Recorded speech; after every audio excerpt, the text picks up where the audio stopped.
শুনো, এই এলাকায় কারো বাপের সাহস নেই আমার গায়ে হাত দিও। তুমি জাস্ট চিল করো, তো এত টেনশনই করো না। হ্যালো, হ্যালো, কে? হ্যাঁ, আপনি কে? আমারে আপনি না চিনলেও চলবো। আমি আপনার ফোন দিছি একটা কামের লাগে। ফটো মেইল করেন আর টাকাটা অ্যাকাউন্টে পাঠিয়ে দেন, কাজ হয়ে যায়। হ্যালো, আপনার অ্যাকাউন্টে টাকা পাঠায়, ছবিটাও মেল করছি, একটু চেক করেন আপনি। আমি স্পটে যাওয়ার আগে ফটো চেক করি না। আমি স্পটে যাই, ফটো ম্যাচ করি, তারপর শুট করি।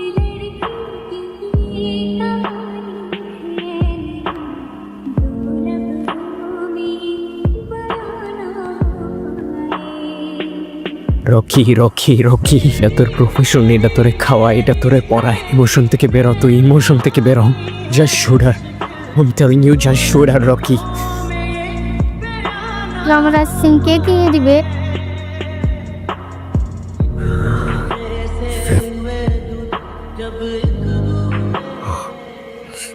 রকি ভাই, কাজটাকে ঠিক করলে আজকে তো ফালায় দেওয়ার কথা ছিল। মাইয়া তো দেখি দিব্যি ঘুরে বেড়াইতো, ফালায় না দিয়ে পালায় চলে আসছেন। আপনি আমারে বলেন মেয়েটার কি অপরাধ? আরে ভাই, শোয়া দাও, আপনি শোয়া দিবি। তুই বলবি না তোর পাত্তা ফালাই দেবো। একবার বলতেছি ভালোই ভালোই বল। আপনি কি লাগায় নীতিগত মারাইতেছেন না? টাকা ব্যাংকে ঢুকছে আর পোল্টি মারা শুরু করছে। এতই প্রফেশনাল না, বালের প্রফেশনাল আপনি আমার। রকি প্রফেশনের সাথে কখনো বেইমানি করে না। আপনার কাজ হয়ে যাইব, ফোন রাখে না। স্কুলে দিয়ে আসছি, হ্যাঁ এখন একটু রিল্যাক্স।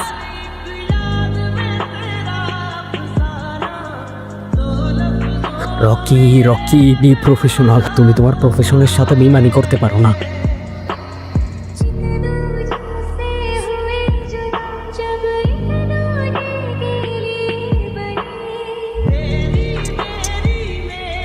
রকি, আমি এত কিছু জানি না। তুমি যে করে হোক একটা ভালো চাকরি ম্যানেজ করবে, আর সেটা ভালো স্যালারি হতে হবে। আর আমার বাসা থেকেও বিয়ের প্রেশার দিচ্ছে। দেখো, আমি তো মাত্র ইন্টারে পড়ি, আমি কিভাবে জব ম্যানেজ করবো এখন? আর তোমার বাবা মা তো এডুকেট, তোমার জন্য এতটুকু বয়সে বিয়ে কিভাবে ঠিক করে? আর ধরো আমি তোমাকে বিয়ে করলাম, এসব ধরাধরের কিছু নাই। তুমি যদি আমাকে বিয়ে করো, খাও বাকি, তুমি কত টাকা ইনকাম করো? দেখো আমি তো টিউশনি করে 10-12 হাজার টাকা পাই। আর আমার ফ্রেন্ডদের দিকে তাকাও তুমি, ওরা কিন্তু কিচ্ছুই করে না। এসব 10-12 হাজার টাকা, এসব 10-12 হাজার টাকা দিয়ে কিচ্ছু হবে না।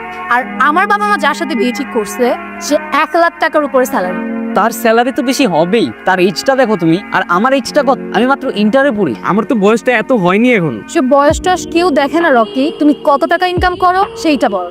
আচ্ছা ঠিক আছে, তুমি আমাকে এখন একটা সলিউশন দাও, কি করলে আমরা একসাথে থাকতে পারবো অলওয়েজ?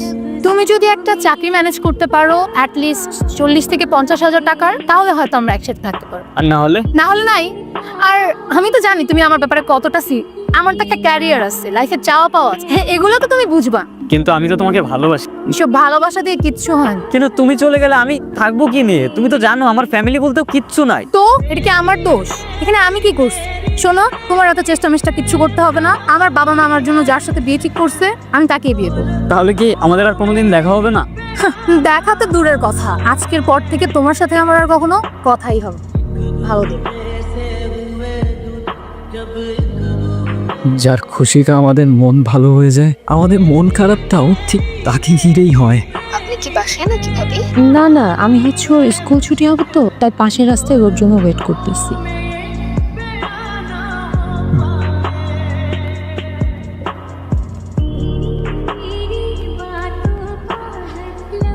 কেমন আছো? আর এখানে এখানে কি করতেছো? তোমার হাতে এটা কেন? এটা তো রিয়েল না, টয় গান। ওই আমার ভাতিজা আছে না, তার জন্য কিনছি। ভাতিজা? তুমি না বলছিলে তোমার ফ্যামিলিতে কেউ নেই? না মানে ওই আমার এলাকার একটা ভাই আছে না, তার বাচ্চা হয়েছে আর কি, ওর জন্যই। কবে হই? এই তো 3-4 মাস। 3-4 মাসের বাচ্চা পিস্তল দিয়ে খেলে? আরে ওই বড় হবে না যখন, তখন খেলবে আর কি, বুঝছো না? বুঝছি। লাখ টাকার জামাইয়ের জন্য চলে গেছিলি না, এখন আমার একটা বুলেটের দাম 10 লাখ টাকা। Career career career career, best of luck for your career. আর শোন, তুই আমার না, তো কারণ না।